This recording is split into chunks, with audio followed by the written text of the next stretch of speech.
오늘은 성관계 과연 하루에 몇 번 해야 하나? 아니 한 달에 몇 번? 아니면 1년에 몇 번? 그리고 성관계 안 하면 건강에 얼마나 안 좋은가?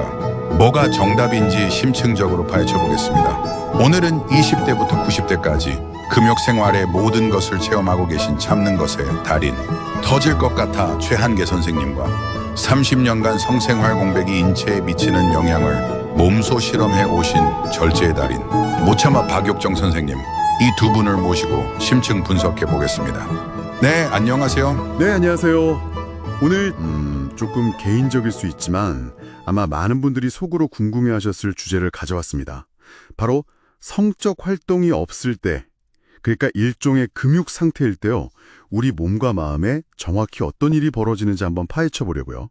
당신의 20대부터 90대까지 전 생애에 걸쳐서 어떤 변화가 있는지 자료들을 좀 모아봤어요. 이번 분석은 뭐 금욕이 좋다, 나쁘다 이렇게 딱 잘라 말하려는 건 아니고요. 그보다는 이게 당신의 나이나 또 처한 상황에 따라서 어떤 의미가 있을 수 있는지 그 복잡한 그림을 같이 한번 이해해보자는 거죠. 자, 바로 시작해볼까요? 네, 좋습니다. 근데 시작하기 전에요, 한 가지 짚고 갈 게 있어요. 금욕이라는 게 다 같은 게 아니라는 점이에요. 이게 스스로 원해서 하는 건지, 아니면 뭐 어쩔 수 없는 상황 때문인지, 또 파트너와의 관계 때문에 그런 건지, 경험이나 영향이 정말 다르거든요. 특히 심리적인 부분에서는 이 구분이 아주 중요합니다. 아, 그렇군요. 그냥 성관계를 안 한다, 이 사실 자체가 아니라 그 배경이나 내 마음이 어떤지가 훨씬 중요하다는 말씀이시네요. 그럼 일단 우리 몸에서는요, 구체적으로 어떤 변화들이 좀 생길 수 있나요? 성관계를 할 때 나오는 그런 신경화학 물질들이 있잖아요. 뭐 옥시토신 같은 거요. 유대감을 높여주죠. 또 엔도르핀, 통증 줄여주는 거요. 그리고 도파민, 이런 보상 관련 물질들의 혜택을 좀 덜 받게 되는 거죠. 물론 뭐 자위 행위를 통해서도 일부 효과는 얻을 수 있어요. 엔도르핀이라든지 프롤락틴 분비 같은 거요. 남성분들은 전립선액 배출도 되고요. 하지만 그 파트너와의 관계에서 오는 깊은 유대감, 특히 옥시토신 관련 효과는 좀 대체하기 어렵다고 봐야죠.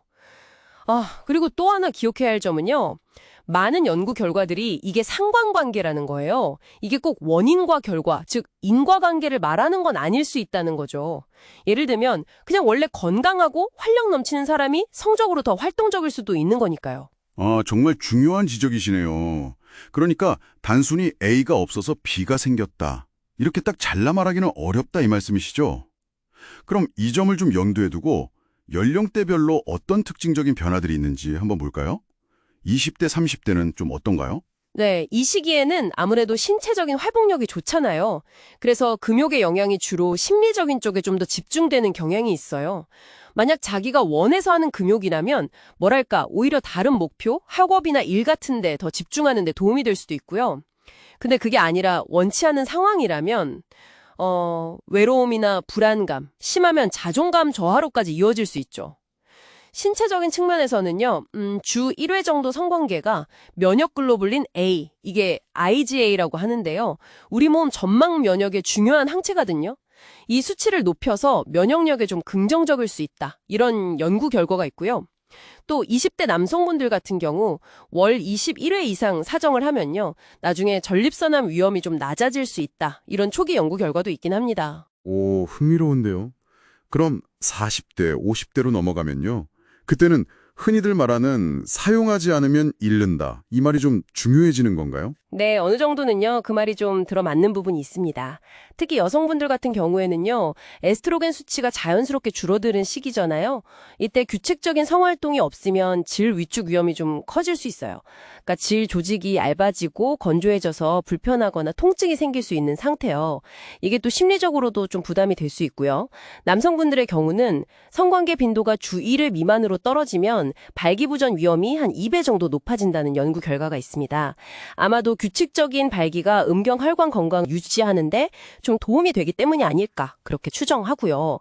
특히 이 연령대 남성분들이 월 21회 이상 사정하는 것이 전립선암 위험을 한 20에서 22% 정도 낮춘다는 데이터가 있거든요.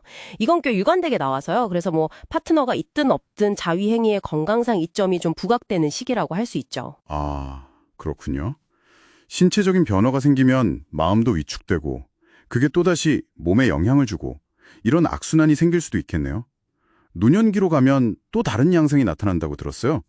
뇌 건강이랑 관련이 있다고요? 그게 좀 눈에 띄던데요? 네, 맞아요. 60대, 70대 연구들을 보면요. 성적 활동이랑 인지 기능 사이에 꽤 긍정적인 관련성이 보여요. 특히 언어 유창성이나 시공간 능력 같은 거요. 심지어 좀 더 세밀하게 들어가면 62세에서 74세 사이는 성관계의 정서적 만족도가 중요하고 75세 이상에서는 빈도 자체가 인지 기능과 더 관련이 있더라. 이런 흥미로운 연구도 있어요. 그리고 면역 기능이 점차 떨어지는 시기니까요. 성관계가 가지는 잠재적인 면역 증진 효과도 무시할 수는 없겠죠. 와, 정말 그렇네요.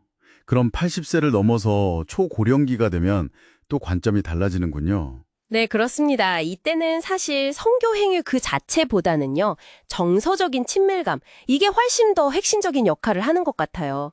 아시다시피 외로움이 치매나 심혈관 질환 같은 심각한 건강 문제의 큰 위험 요인이거든요. 근데 이때 뭐 꼭 성교 관계가 아니더라도 포옹이나 손잡기, 아니면 그냥 따뜻한 대화 나누는 거, 이런 비성교적인 친밀감이 외로움을 덜어주고 옥시토신 분비를 촉진해서 정서적으로 안정을 주는 거죠. 또 노년기에는 긍정성 교과라는 게 있어요.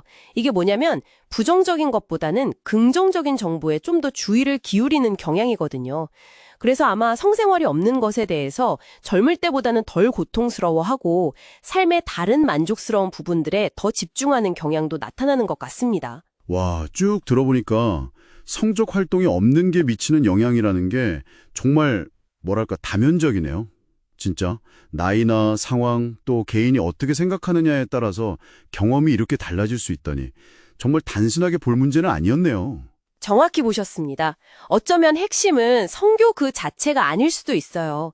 그보다는 연결되어 있다는 느낌, 즉 친밀감일 수 있다는 거죠. 그래서 만약 당신이 지금 금욕기간을 보내고 있다면 규칙적인 운동은 계속 하시는 게 좋고요. 남성분이라면 전립선이나 발기 건강을 위해서 자위행위를 고려해 볼 수 있고 여성분이라면 필요할 때 질 건조 문제 같은 거에 대해 의료적인 도움을 받는 것도 방법입니다. 그리고 무엇보다 중요한 건 파트너나 가까운 사람들과 어떤 형태로든 꼭 성관계가 아니더라도요.